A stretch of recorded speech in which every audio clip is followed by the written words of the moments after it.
thank you for coming. No problem. For some vintage chats. Kathy from Dirty Fabulous, thank you so much for joining us today to discuss all things vintage. Because when I started thinking about who would I like to chat to in Dublin about vintage, there was only two people that sprang to mind straight away, and they happen to be related and run Dirty Fabulous. Excellent. Ta-da! So thank you so much for coming along.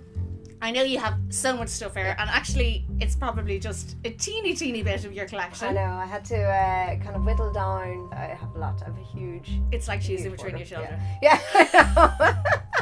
Don't tell them that. Okay. So I am really interested in where it all started, because your family was a huge influence, weren't they? Yeah, completely.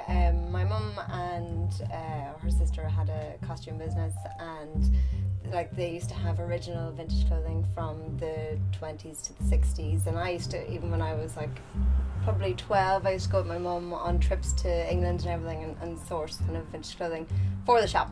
But even before that, our great grandparents had like a second-hand shop, which wasn't really done, but they would have had all original clothing. And then, you know, our grandparents were tailors and seamstresses, so it's always been something that we grew up with.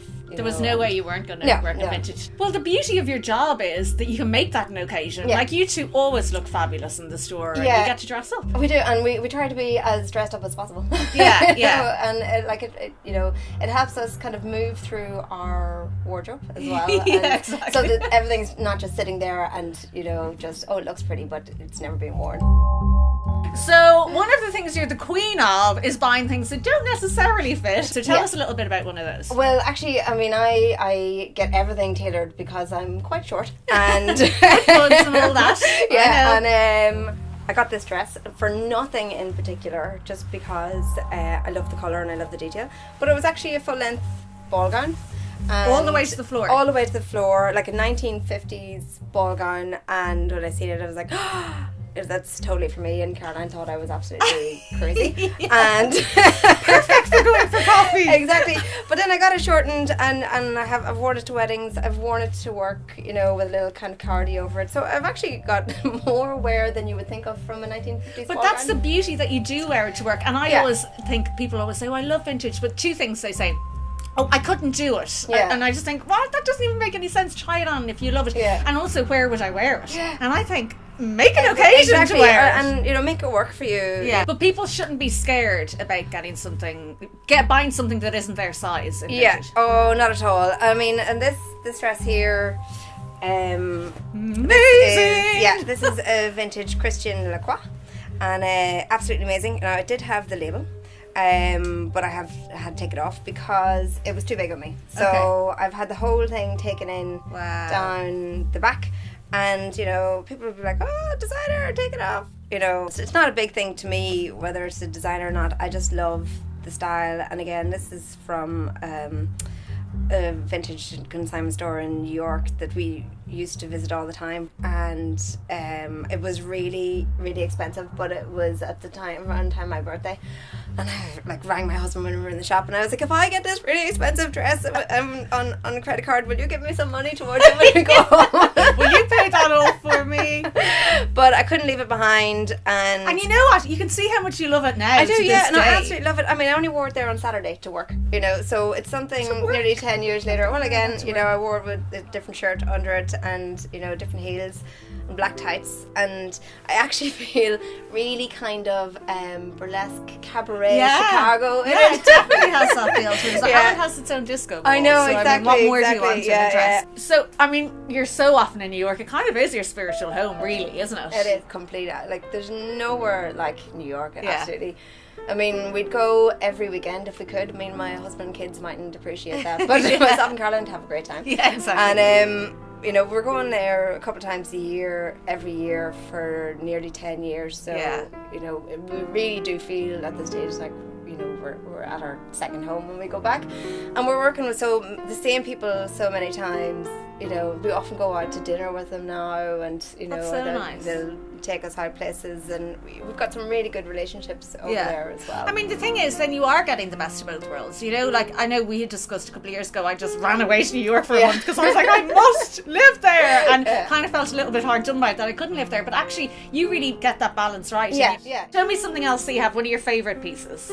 I have this I absolutely adore this. Yeah, so this is from one of our dealers again. So, I mean, this necklace I'll wear over a white t-shirt or over kind of a little top or a jumper to kind of dress it up, and, you know, or over even like a high street dress that have, a lot of them have those high collars, and it just kind of looks like the embellished neckline. Absolutely. So gorgeous. And what era is this? So it's 1960s. Okay. And it's one of those pieces where everybody, you know, stops and says, "Oh, I love your necklace."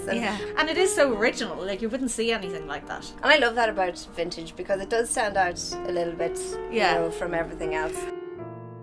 So vintage has become something that the masses are much more aware of now as well. Does that work in your favour for the store, or do people have mixed expectations? There are definitely mixed expectations, because it confuses people sometimes in that they think that some of our pieces are vintage style. Okay. So we still have, even now, it used to happen a lot kind of when we opened, but now it still happens where somebody will come in, especially for, say, an occasion where a bridesmaids, and they'll want 3 of that dress, you know, and they're like, "Can I have that in a size 12 or in blue?" And, you know, we explain to them that it's original vintage, and they'll say, "Oh, I thought it was vintage style."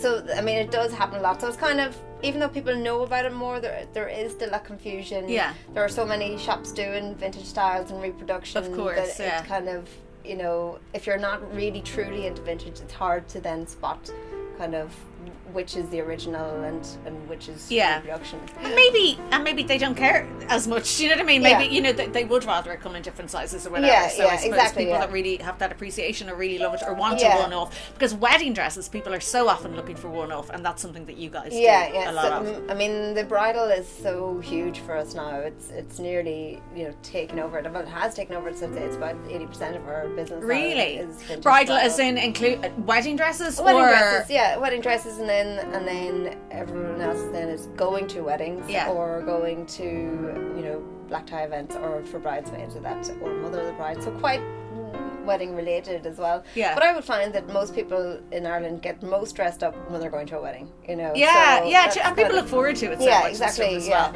And it's sort of a time I think people are around for friends they haven't seen for ages, and you want to look good. And girls getting all dressed up, the guys think it's for them, and it's it's for the girls, it's for your girlfriends. Tell me, before we let you go, we've been talking about the fact that you have your own collection as well as obviously sourcing everything for the shop. For anyone that is looking to start collecting, have you got maybe top 3 tips for collecting and what to keep an eye out for? Okay, well, first find a style that suits your body shape. Yes. You know, lots of people love the flapper, you know, the original 1920 flapper. Very difficult to actually get, and quite difficult to wear as well, unless you are completely straight down, no hips, no waist, no nothing, no. So, you know, more boyish look. Yeah, exactly. Whereas it's, you know, it's a fabulous look. It mightn't be that, you know, wearable. So I think find a style that suits you, and that doesn't mean stick to it. Just you know, it gives you somewhere to go to get your, you know, your first couple of real good dresses. Then always keep an eye out. You know, rotate the places that you go, because everywhere will change their collection. So it's not like you can predict what they're going to have, or it'll be seasonal. So, and then lastly, it would be get a good seamstress. Because don't be afraid. I mean, you know, minor alterations, if you're anyway good, you know, repairing kind of seams or buttons you can do by hand. A lot of time they're on the inside. Nobody's going to notice except for you. I mean, sometimes if I'm doing something really quick, even for a night out, I can be seen, you know, like kind of on the way in the bus, or even in a bar. I've been seen, you know, hemming my skirt, that the hem is dropped, but nobody's going to see it. I did that with painting my nails. Nobody's going to see it, so it doesn't matter if it's not a tidy job. If it's something that, you know, needs major work, bring it to a good alterations place. But try your hand at it, you know, just repair inside seams, you know. Or call around to your house. Well, exactly. I might have time, you know. I've a stack of ones. A stack of ones of my own I have to get through. But you basically celebrate vintage every day. Oh, definitely, yeah. Girl after my own heart. I know. Well, cheers to that. Thank you so much for chatting today. You're welcome.